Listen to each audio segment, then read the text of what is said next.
Video start करने से पहले मैं आपको बता दूं कि करंट इलेक्ट्रिसिटी चैप्टर के सेकंड पार्ट में हमें एक क्वेश्चन पूछा गया था कमेंट्स में कि स्पेसिफिक रेजिस्टेंस यानी कि रेजिस्टिविटी और कंडक्टिविटी के बीच में अगर हमें डिफरेंस लिखना आ जाए तो हम क्या लिखेंगे। तो मैं आपको बता दूं कि पहले तो आप एक टेबल बनाओगे, ठीक है, और उसको टू पार्ट्स में डिवाइड करोगे। एक तरफ लिखोगे रेजिस्टिविटी और एक तरफ कंडक्टिविटी। ये तो आप करते आ ही रहे हो। लिखना क्या है, तो आप क्या करो, रेजिस्टिविटी की पहले डेफिनेशन जो हमने सेकंड पार्ट में की थी ये रही, तो ये आपको लिखनी है रेजिस्टिविटी में। और कंडक्टिविटी में आप क्या लिख सकते हो कि it is the reciprocal of resistivity. Second point, आप इनकी एसआई यूनिट्स लिख सकते हो। स्पेसिफिक रेजिस्टेंस या फिर रेजिस्टिविटी की क्या थी, हमारे पास थी ओम मीटर, और वहीं पर कंडक्टिविटी की ओम इनवर्स मीटर इनवर्स, ये थी हमारी एसआई यूनिट। तो इस तरह से आप ये क्वेश्चन को अटेम्प्ट कर सकते हो। Hello and welcome back guys to the another video of mission 90% class 10। Third और लास्ट पार्ट होने वाला है ये हमारा करंट इलेक्ट्रिसिटी के चैप्टर का। इस पार्ट में हम choice of the material of wire देखेंगे, उसके बाद इंपॉर्टेंट डेफिनेशंस 3 लिखने वाले हैं और उनका रिलेशन भी देखेंगे। फिर हम कॉम्बिनेशन ऑफ रेजिस्टर्स पढ़ेंगे जिसके अंदर हम सीरीज और पैरेलल सर्किट देखेंगे, और फाइनली इलेक्ट्रिक पावर। यहां से न्यूमेरिकल बनेंगे, पहले ही बता देता हूं। So without wasting time let's start. सबसे पहले हम देख रहे हैं choice of material of wire. अब इसका मतलब क्या है इस टॉपिक का, अगर हम दुकान से वायर लेने जाएं तो हम कैसी वायर लें, वो है यहाँ पर हमारा क्वेश्चन। तो ये आपसे एग्जाम में पूछा जा सकता है। तो इसके अंदर हम करने वाले हैं टोटल 4 पॉइंट्स और एक इंपॉर्टेंट नोट जो इसी के अंदर मैं लिखवाऊंगा। तो टोटल 5 पॉइंट्स हम पढ़ने वाले हैं, लेकिन वो 5 के 5 पॉइंट्स किस चीज़ के ऊपर डिपेंड होंगे वो लिख लो पहले। तो वो 5 के 5 पॉइंट जो हम करने वाले हैं उनमें हमें क्या देखना है, हम देखेंगे कि ऑल द वायर्स जो भी हम सिलेक्ट करने वाले हैं they should have least possible resistance. तो विदाउट एनी फर्दर डू हम लिखते हैं हमारा फर्स्ट पॉइंट जो है wires use for electrical connections and for power transmission. अब इस पॉइंट के अंदर हमने लिखना क्या है, पहले तो मैं आपको वो बता देता हूं। अगर हम कभी भी दुकान पर जाएं और हमें वायर चाहिए हमारे इलेक्ट्रिकल कनेक्शंस या फिर पावर ट्रांसमिशन यानी कि हमारे जो ट्रांसफॉर्मर्स वगैरह होते हैं उनके लिए, तो हम क्या करेंगे, हम यूज करने वाले हैं यहाँ पर कॉपर और एल्यूमिनियम की वायर्स। ये मैंने शॉर्ट में लिखा है कि ये कॉपर है और ये हमारे पास एल्यूमिनियम है। तो हमने ये 2 वायर्स यूज करनी है। अब क्यों करनी है पहले तो हम वो देखते हैं। सबसे पहले तो हमारा जो मेजर पॉइंट है सभी पॉइंट्स का वो है लीस्ट पॉसिबल रेजिस्टेंस। हमने क्या देखना है कि वायर की कम से कम रेजिस्टेंस हो, करंट आसानी से फ्लो हो, इसीलिए हम यूज करते हैं कॉपर और एल्यूमिनियम की वायर्स, क्योंकि जो इनकी स्पेसिफिक रेजिस्टेंस है, अब ये मैंने स्पेसिफिक रेजिस्टेंस लिखा है RH रो। तो देखो यार, स्पेसिफिक रेजिस्टेंस क्या होती है सेकंड पार्ट में हम पढ़ के आए हैं। प्लीज ध्यान से सेकंड पार्ट को भी देख लेना, वो इंपॉर्टेंट है, वो ज़्यादा इंपॉर्टेंट है। अगर इसे कंपेयर करें किसी पार्ट से भी, सेकंड पार्ट इज इंपॉर्टेंट क्योंकि उसके अंदर हमने रेजिस्टेंस, स्पेसिफिक रेजिस्टेंस और फैक्टर्स अफेक्टिंग किए हैं। फैक्टर्स अफेक्टिंग में एक टेम्परेचर का पॉइंट किया था, वो भी यहीं आएगा। कैसे, आगे देखेंगे। तो हम क्या कह रहे थे कि हम इलेक्ट्रिकल कनेक्शंस और पावर ट्रांसमिशन के लिए कॉपर और एल्यूमिनियम की वायर को यूज करते हैं। क्यों करते हैं, क्योंकि उनकी स्पेसिफिक रेजिस्टेंस कम होती है। अब देखो यार, रेजिस्टेंस कम होगी तो ऑब्वियस सी बात है स्पेसिफिक रेजिस्टेंस भी हमारी कम होगी। ये सेकंड पार्ट के अंदर हम कर चुके हैं। वैसे अगर सेकंड पार्ट नहीं देखा तो मैं आपको समझाता हूँ डायरेक्ट कि हम वायर्स कॉपर और एल्यूमिनियम की इसलिए यूज कर रहे हैं क्योंकि इनकी स्पेसिफिक रेजिस्टेंस कम होती है। और देखो, पहली बात स्पेसिफिक रेजिस्टेंस कम हो गई। सेकेंडली हम कह सकते हैं कि जो वायर्स हम यूज कर रहे हैं वो थिक होती हैं, मोटी वायर्स यूज करते हैं हम, क्या, ताकि उनकी रेजिस्टेंस कम हो सके। अब ये फैक्टर्स अफेक्टिंग के अंदर हमने पढ़ा था पॉइंट, आई होप आपको याद होगा। अब देखो यार, एक और चीज़ बताता हूं मैं। तो हमने यहां पर पढ़ा है कि हमारी जो स्पेसिफिक रेजिस्टेंस है वो कम होनी चाहिए अगर हम वायर ले रहे हैं। अगर मैं आपसे कहूं कि जो हमारे पास सिल्वर होता है Ag, अब ये मैं शॉर्ट में इसलिए लिख रहा हूं ताकि आपको ये पॉइंट्स भी याद हो जाएं, और साथ में ये जो हमारे सिंबल्स हम यूज कर रहे हैं ये भी आपको अच्छे से याद हों। ठीक है, ये आपको याद होने चाहिए। तो देखो यार, सिल्वर है जो, इसकी स्पेसिफिक रेजिस्टेंस ज़्यादा कम होती है बजाय कॉपर और एल्यूमिनियम के। अब फिर भी हम कॉपर और एल्यूमिनियम को यूज करते हैं बजाय सिल्वर के, ऐसा क्यों? ऐसा क्वेश्चन एग्जाम में पहले भी पूछा जा चुका है, आपकी बुक में भी नोट के रूप में ये क्वेश्चन दे रखा है।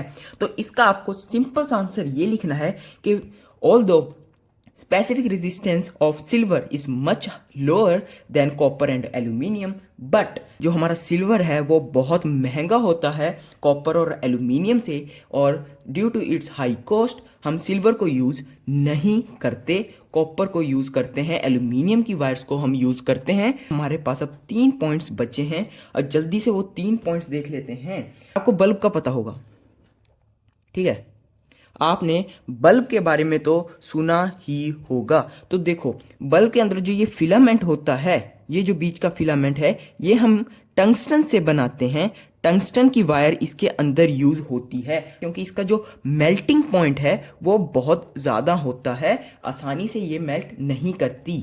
थर्ड पॉइंट मैं आपको नाइक्रोम की वायर का कराऊंगा कि नाइक्रोम की वायर हम यूज़ करते हैं हीटर और टोस्टर में बजाय निकल की वायर के। अब ऐसा क्यों है? क्योंकि निकल की जो वायर्स हैं उनकी जो रेजिस्टेंस होती है, रेजिस्टिविटी होती है, वो बहुत हाई होती है अगर हम नाइक्रोम से कंपेयर करें। तो क्वेश्चन कैसे आते हैं?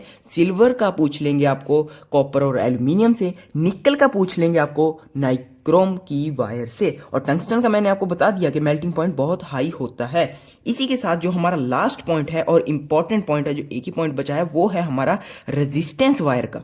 रेजिस्टेंस वायर का ही दूसरा नाम है हमारे पास स्टैंडर्ड रेजिस्टर्स। अब रेजिस्टर क्या होते हैं, सेकंड पार्ट देखो यार जाके, ठीक है। तो देखो अब इसके अंदर हमारे पास कुछ कंडीशंस आ जाती हैं। अगर किसी वायर का हमारे पास जो रेजिस्टेंस है वो बहुत ज़्यादा है और जो हमारा टेम्परेचर है इसका इफेक्ट रेजिस्टेंस के ऊपर नहीं हो रहा, ठीक है, टेम्परेचर चाहे ज़्यादा हो, ठीक है, यहाँ पर लिख भी देता हूँ, टेम्परेचर चाहे बढ़े चाहे कम हो, लेकिन जो हमारी रेजिस्टेंस है उसके ऊपर कोई भी किसी भी तरह का इफेक्ट नहीं आएगा, और हमारी जो रेजिस्टेंस है वो क्या है, ऑलरेडी हाई रहेगी। बस अगर ये दो कंडीशन सेटिस्फाई हो रही हैं, हम क्या कहेंगे, जो हमारी वायर्स हैं वो कैसी हैं, वो हैं हमारी रेजिस्टेंस वायर्स। जी हाँ, आपको रेजिस्टेंस वायर के लिए दो कंडीशंस याद करनी पड़ेंगी और इनकी आप एग्जाम्पल कर सकते हो कि ये जो वायर्स हैं वो किस तरह के अलॉय के साथ बनती हैं। एग्जाम्पल आपसे पूछ सकता है और ये एग्जाम्पल हमने फैक्टर्स अफेक्टिंग स्पेसिफिक रेजिस्टेंस के अंदर की थी। सबसे पहले हम लिखेंगे कॉन्स्टेंटन, ये हमने की हुई है सेकंड पार्ट में, आप देख सकते हो, और दूसरी हमारे पास है मैंगनीन, ठीक है, मैंगनीन, ठीक है। तो ये हमारे पास दो अलॉयज हैं जिनकी रेजिस्टेंस वायर बनती हैं। बस यही था हमारे पास 4 पॉइंट्स। पहला पॉइंट था हमारे पास कॉपर एल्यूमिनियम का, सेकंड था टंगस्टन, थर्ड था नाइक्रोम और निकल का, और फोर्थ है हमारे पास रेजिस्टेंस वायर का कॉन्सेप्ट। आई होप आपको ये समझ में आ चुका होगा। अब हम क्या करेंगे, हम स्टार्ट करेंगे हमारे पास नेक्स्ट पार्ट जो है हमारा इंपॉर्टेंट डेफिनेशंस।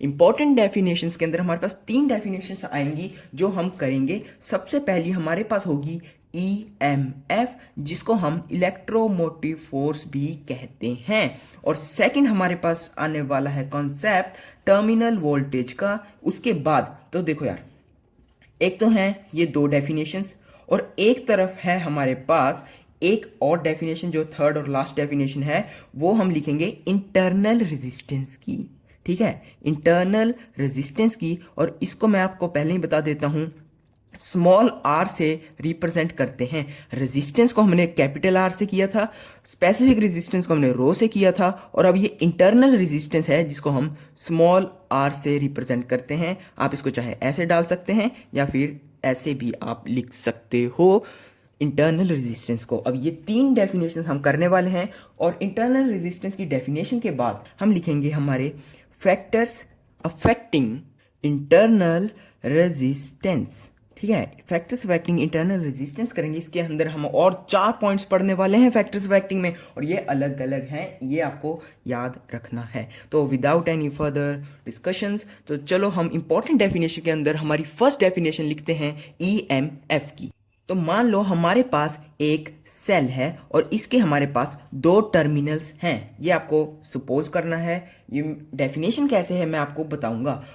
और अब हम क्या कंडीशन ले रहे हैं, जो हमारा करंट है वो फ्लो नहीं कर रहा, तो तब उन दो टर्मिनल्स के बीच का जो हमारा पोटेंशियल डिफरेंस होगा, अब ये पोटेंशियल डिफरेंस सेकेंड पार्ट नहीं, फर्स्ट पार्ट में, हाँ, कंसेप्ट ऑफ पोटेंशियल डिफरेंस हमने किया था, वही है। तो देखो, दो टर्मिनल्स के अंदर का जो हमारे पास पोटेंशियल डिफरेंस होगा, the potential difference between two terminals when, कब, जब करंट फ्लो हमारा नहीं कर रहा, तब हम उस पोटेंशियल डिफरेंस को क्या बोलेंगे, इलेक्ट्रोमोटिव फोर्स या फिर ईएमएफ।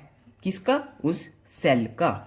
तो ये आपको पता होना चाहिए। तो डेफिनेशन आपकी स्क्रीन के ऊपर आ चुकी होगी। The potential difference between the terminals of the cell when no current is drawn from the cell is called its EMF.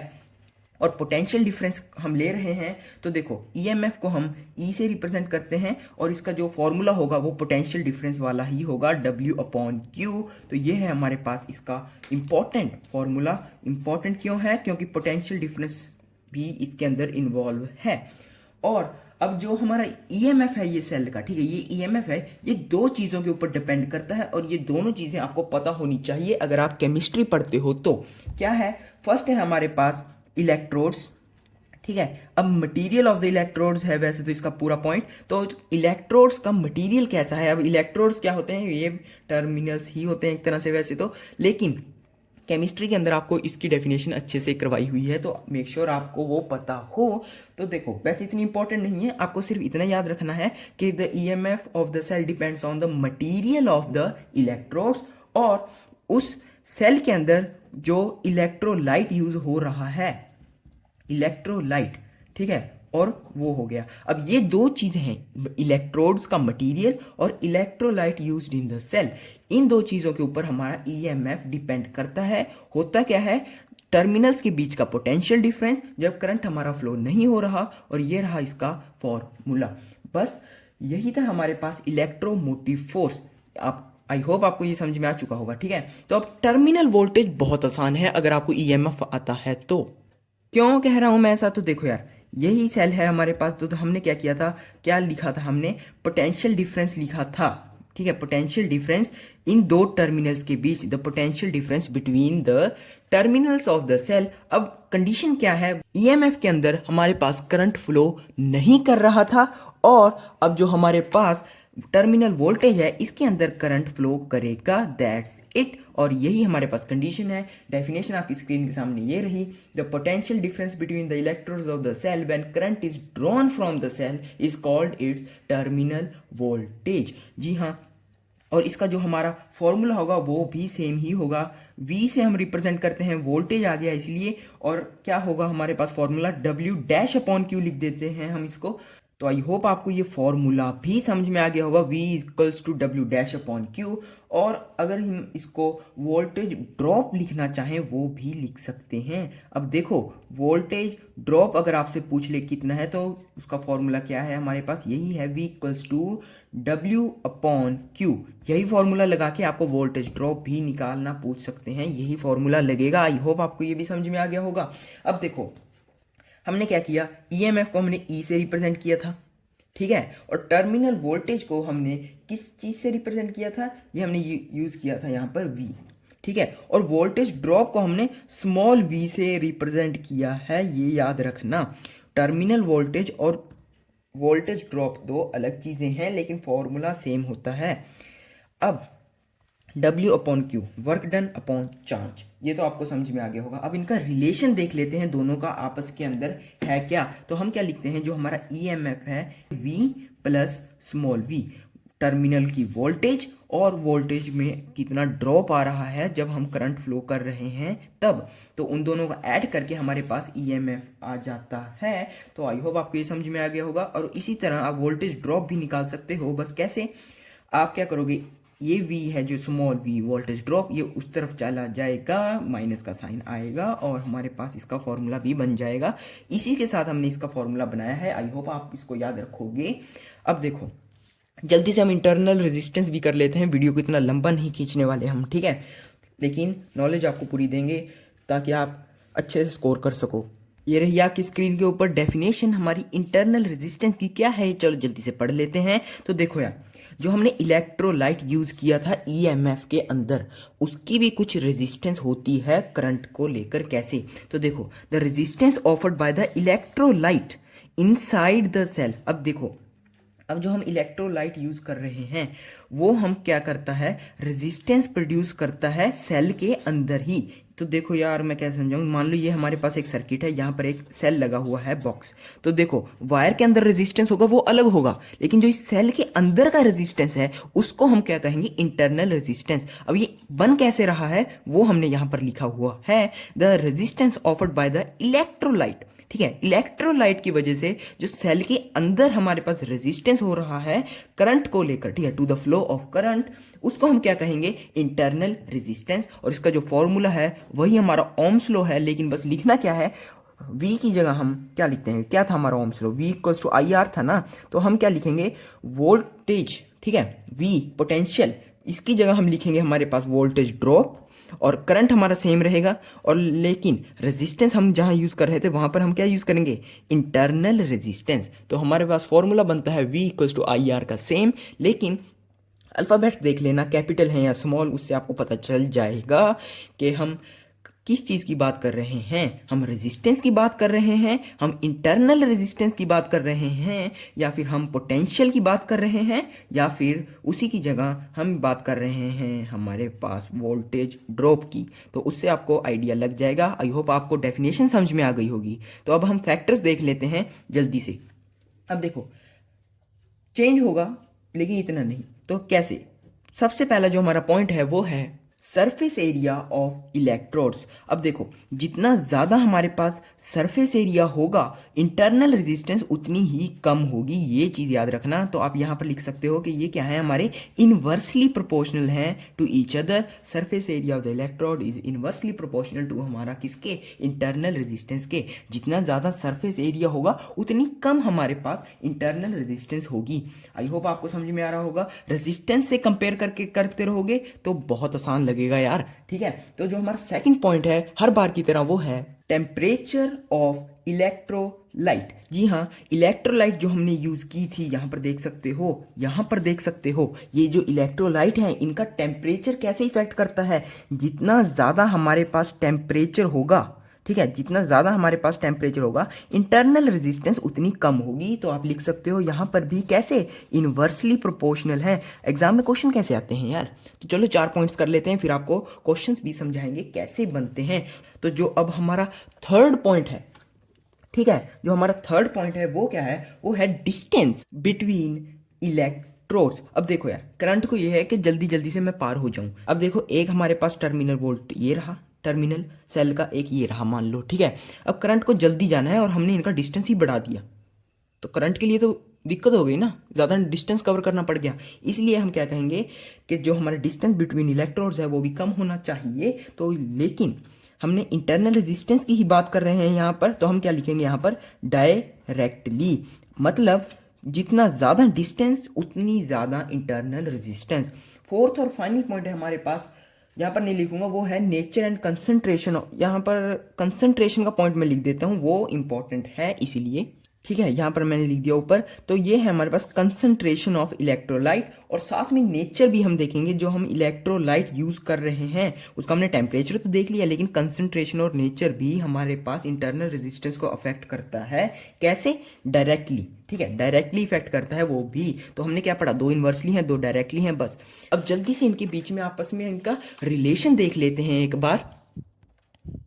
तो मान लो हमारे पास ये एक सर्किट डायग्राम है जो आपके सामने दे ही रखी है। इसके अंदर हमारे पास करंट फ्लो हो रहा है, एक एक्सटर्नल रेजिस्टेंस है, इंटरनल रेजिस्टेंस है, और ये ईएमएफ है, और ये बॉक्स हमारे पास एक सेल है। और इसके अंदर देखो आपको क्या दिख रहा है, वी दिख रहा है, आई दिख रहा है, आर दिख रहा है, स्मॉल आर और स्मॉल ई, ईएमएफ लगा लो इसको, तो वो आपको चीज़ें दिख रही हैं। अब अगर हम लेकर चलेंगे current in an external resistance from a cell, इसको हम क्या ऐसे लिख सकते हैं कि जो हमारा स्मॉल आर है वो इक्वल होगा वी अपॉन आई के। आप कहोगे जी बिल्कुल सही है। अब ये देखो, यहाँ से अगर न्यूमेरिकल्स बनते हैं वैसे तो, यहाँ से और इलेक्ट्रिक पावर में से अगर आप चाहते हो कि न्यूमेरिकल्स के ऊपर एक अलग से वीडियो आए, ठीक है, 10-15 मिनट की एक अलग से वीडियो आए तो आप कमेंट कर सकते हो, हम बना देंगे। ठीक है, तो देखो R equals to V upon I हो गया। अब टर्मिनल वोल्टेज के अंदर हमने V को लिखा था E माइनस स्मॉल v और I को हम ऐसे रहने देते हैं। तो देखो, तो यहाँ से स्मॉल r को हम इससे इक्वेट कर सकते हैं। अब देखो E माइनस वी को हम रहने देते हैं ऐसे ही। I को हम ओम्स लॉ की मदद से V अपॉन R लिख सकते हैं। आप कहोगे जी बिल्कुल लिख सकते हैं। और इसी को अगर हम और सिंप्लीफाई करें, R को अलग निकाल लें, तो वो बनेगा कुछ E अपॉन V माइनस 1। ठीक है, और R हमारे पास अलग हो जाएगा। ठीक है, अगर आप इसका फिर से एलसीएम लेकर R से आप इसको मल्टीप्लाई करोगे तो आपको यही चीज़ मिल जाएगी। तो देखो, अपॉन में R था तो आप इसको ऐसे भी लिख सकते हो यार, R E minus V upon V। ठीक है, और इसी को अगर आप आगे सॉल्व करोगे तो आपका ये बन जाएगा। अब ये कैसे बना, अगर आप इसको चाहते हो, एक मिनट मैं समझा ही देता हूँ आपको। ठीक है, इतना डिफिकल्ट नहीं है ये। तो आपने क्या किया, इसकी मदद से आपने ये बनाया। अब यहाँ से आप अगर R को मल्टीप्लाई करो, क्या आप R को ऐसे लिख सकते हो? आप कहोगे जी बिल्कुल लिख सकते हैं। तो अब इसी को आपने क्या करना है, अलग कर देना है। अब वो अलग कैसे होगा मैं आपको बताता हूँ। देखो, यहाँ से हमने क्या लिया, ई वाई वी लिख दिया, माइनस वी के साथ वी कट जाएगा, हमारे पास 1 आ जाएगा। ठीक है, और ये हमारा आर अलग हमने जो लिया है वो है। ठीक है, बस और कुछ नहीं है, यही चीज़ हमने यहाँ पर लिखी है। तो ये हमारे पास E upon V minus 1 R बन चुका है। अब देखो, पहला रिलेशन हमारे पास आ चुका है, वो है small r equals to E upon V minus 1 और आर। हम रिलेशन देख रहे हैं, तो ये है हमारे पास हमारा पहला रिलेशन। अब देखो, इसी तरह से हम करंट का भी बना सकते हैं। ठीक है, करंट का आप कैसे बना सकते हो, तो देखो ईएमएफ को आप लिखोगे ऊपर, ठीक है, और नीचे क्या होगा, दोनों रेजिस्टेंस ऐड हो जाएंगी, बस आर प्लस स्मॉल आर। अब ये क्यों हुआ, कैसे हुआ, ओम्स लॉ पढ़ो जाके, वहाँ से आपको समझ में आ जाएगा कैसे हुआ। ये देखो, V equals to I R होता है हमारा, V अपॉन आर हमारे पास क्या होगा, I होगा, और V हमारे पास क्या है, EMF ले रखा है, और R हमारे पास दोनों रेजिस्टेंस ऐड हुई हैं, बस। और यहाँ पर आप EMF को एक तरफ लेकर एक थर्ड फॉर्मूला भी बना सकते हो, इन दोनों को मल्टीप्लाई कर दो बस, I को बाहर रखकर R प्लस स्मॉल r। ये फॉर्मूला, इसकी डेरिवेशन आपसे एग्जाम में नहीं पूछी जाती, ये फॉर्मूलाज डायरेक्ट यूज करने आ जाते हैं मोस्ट ऑफ द टाइम्स। ठीक है, मोस्ट ऑफ द टाइम्स 99% आपसे कोई ऐसा क्वेश्चन होगा जिसके अंदर ये फॉर्मूला डायरेक्ट यूज होगा। ठीक है, ये फॉर्मूलाज क्या होंगे, डायरेक्ट यूज होंगे ही होंगे।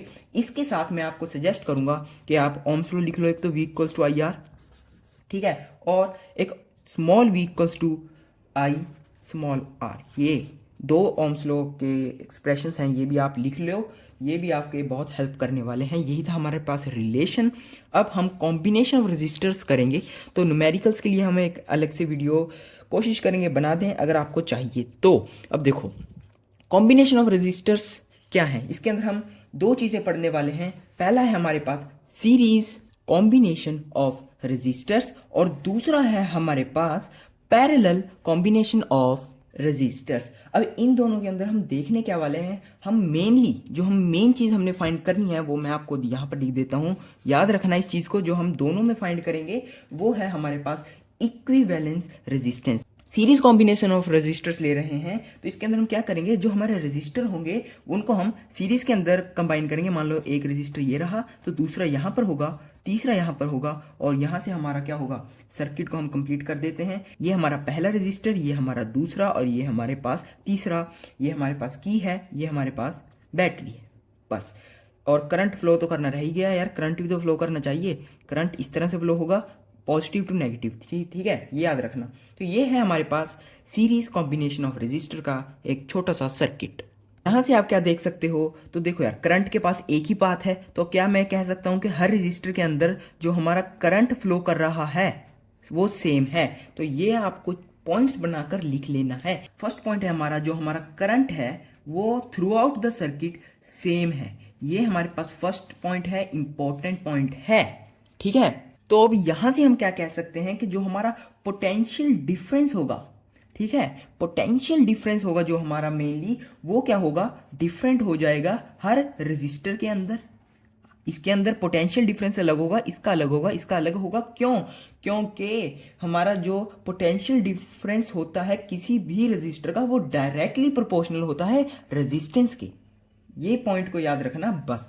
तो आपको ये दो पॉइंट्स याद रखने हैं mainly series combination of register के अंदर कि करंट सेम होगा, पोटेंशियल डिफरेंस डिफरेंट होगा, और जो इस पूरे सर्किट का पोटेंशियल डिफरेंस होगा वो होगा इनका एडिशन, अलग अलग रेजिस्टर्स का। ठीक है, अलग अलग रेजिस्टर का हम पोटेंशियल डिफरेंस निकालेंगे, उन सबको ऐड करके हम जो पोटेंशियल डिफरेंस निकालेंगे वो होगा टोटल पोटेंशियल डिफरेंस इस पूरे सर्किट का। आई होप आपको ये समझ में आ गया होगा। इसी के साथ आप इक्विवेलेंस रेजिस्टेंस निकाल सकते हो, इसको हम आर एस से रिप्रेजेंट करते हैं। अब क्यों? आर फॉर रेजिस्टेंस, ठीक है, और एस हम सीरीज के लिए यूज कर रहे हैं इसीलिए। तो इसको क्या करेंगे, आप सिंपली हर रेजिस्टेंस को ऐड कर दोगे। न्यूमेरिकल बनते हैं एग्जाम में इससे। ठीक है, आपको इन तीनों की रेजिस्टेंस दे देगा, आपसे इक्विवेलेंस रेजिस्टेंस पूछ लेगा, तो आप सिंपली उनको ऐड करके इसका आंसर बता दोगे। ठीक है, अब देखो एक और पॉइंट जो आपकी बुक में लिख रखा है, बहुत सिली सा पॉइंट है, वो ये है कि जो हमारी इक्विवेलेंस रेजिस्टेंस होगी वो हाइयर होगी, हमेशा हमेशा हाइयर होगी। ठीक है, हमेशा बड़ी होगी, ग्रेटर होगी। किससे? हमारे सर्किट के अंदर जो सबसे बड़ी रेजिस्टेंस है उसके। मान लो जो हमारा R1 है ये सबसे बड़ी है, ठीक है, ये छोटे हैं दोनों, तो जो R1 रेजिस्टेंस है वो हमारी छोटी होगी RS से। ठीक है, इक्विवेलेंस रेजिस्टेंस से। ऑफ कोर्स ऑब्वियस ही बात है यार, क्योंकि RS के अंदर R2 और R3 भी तो ऐड हो रहे हैं R1 के अंदर, इसीलिए तो RS बड़ा है हमारा। ये सिली सा पॉइंट है यार। ठीक है, इसको ध्यान मत दो इतना। इक्विवेलेंस रेजिस्टेंस का फॉर्मूला याद रख लेना, करंट सेम है, पोटेंशियल डिफरेंस डिफरेंट है, ये याद रख लेना। सीरीज कॉम्बिनेशन ऑफ रेजिस्टर आपका डन हो जाएगा। वहीं ये सब चीज़ें पैरेलल कॉम्बिनेशन ऑफ रेजिस्टर में डिफरेंट हो जाएंगी। इसके अंदर हमने पोटेंशियल, ठीक है, पोटेंशियल डिफरेंस को सीधा ऐड करके निकाल दिया था। इसके अंदर हम करंट निकाल सकते हैं ऐसे ही, I1 plus I2 plus I3। अब यार मैं ये क्या कह रहा हूँ आपको मैं बता देता हूँ। तो देखो सबसे पहले सर्किट बनाते हैं यार, कैसे बनेगा तो देख लेना ध्यान से। तो हम क्या कर रहेंगे, रजिस्टर्स को अलग अलग कर देंगे ऐसे। पैरेलल कॉम्बिनेशन है तो हम पैरेलल में रजिस्टर्स को लगाएंगे, हमारे तीनों पैरेलल हो जाएंगे कुछ इस तरह से। अब देखो यहाँ से ट्विस्ट क्या आएगा क्वेश्चन के अंदर। तो देखो यार, करंट हमारे ऐसे फ्लो हो रहा था, तो हुआ क्या, यहाँ पर जाकर करंट डिवाइड हो गया तीन पार्ट्स के अंदर। यहाँ पर I1, यहाँ पर I2 और यहाँ पर I3, ये डिफरेंट हो गया। और ऐसे जाकर हमारे पास रजिस्टर 1 को R1 को, ठीक है, I1 करंट मिला है, R2 को I2 करंट मिला है, R3 को I3 करंट मिला है, और ऐसे ये जाते हुए फिर से यहाँ पर करंट ऐड होकर I बन गया। आई करंट गया था, आई करंट ही हमारे पास वापस आया है, ये बात को याद रखना। तो इसीलिए हमने क्या किया, टोटल करंट निकालना हो तो हम क्या करेंगे, ये करंट निकालना हो हमें तो हम इन तीनों करंट को ऐड कर देंगे, I1 plus I2 plus I3, हमें हमारा टोटल करंट मिल जाएगा। तो देखो यार, करंट हमारे पास क्या आ रहा है, डिफरेंट आ रहा है। तो पोटेंशियल डिफरेंस क्या आएगा, तो हमारा पोटेंशियल डिफरेंस जो आएगा वो क्या होगा, वो होगा हमारे पास सेम। अब फाइनली हमारे पास आ जाता है इक्विवेलेंस रेजिस्टेंस, और इस बार इसको हम किस चीज़ से रिप्रेजेंट करेंगे, इसको हम रिप्रेजेंट करेंगे आर पी से, क्योंकि आर फॉर रेजिस्टेंस और पी हम पैरेलल के लिए कर रहे हैं इसीलिए। अब इसको हम देखो डायरेक्ट ऐड नहीं कर सकते, हम इसको ऐड करेंगे 1/R1, रेसिप्रोकल लिखेंगे सबका और फिर ऐड कर देंगे 1/R2 प्लस 1/R3। अब मान लो R1 आपको दे दिया 3, ठीक है, R2 आपको 4 दे दिया, R3 आपको 5 दे दिया। आपसे पूरा पूछ लिया कि आप बताओ पैरेलल में, ठीक है, ये तीनों R1 R2 R3 पैरेलल में लगे हैं तब इसकी रेजिस्टेंस क्या होगी। अगर तो सीरीज में लगे होते तो आप डायरेक्ट कहते थे 5 + 4 9 + 3 12 हमारे पास रेजिस्टेंस है। इधर होते, ठीक है, ये चीज़ 3 होती, ये चीज़ 4 होती, ये चीज़ 5 होती, ठीक है, तो आप लिख देते कि ये 12 है। लेकिन वहीं पर हमारे पास पैरेलल के अंदर क्या आएगी, पैरेलल के अंदर क्या आएगी, आप लिखोगे 1/3 प्लस 1/4 प्लस 1/5।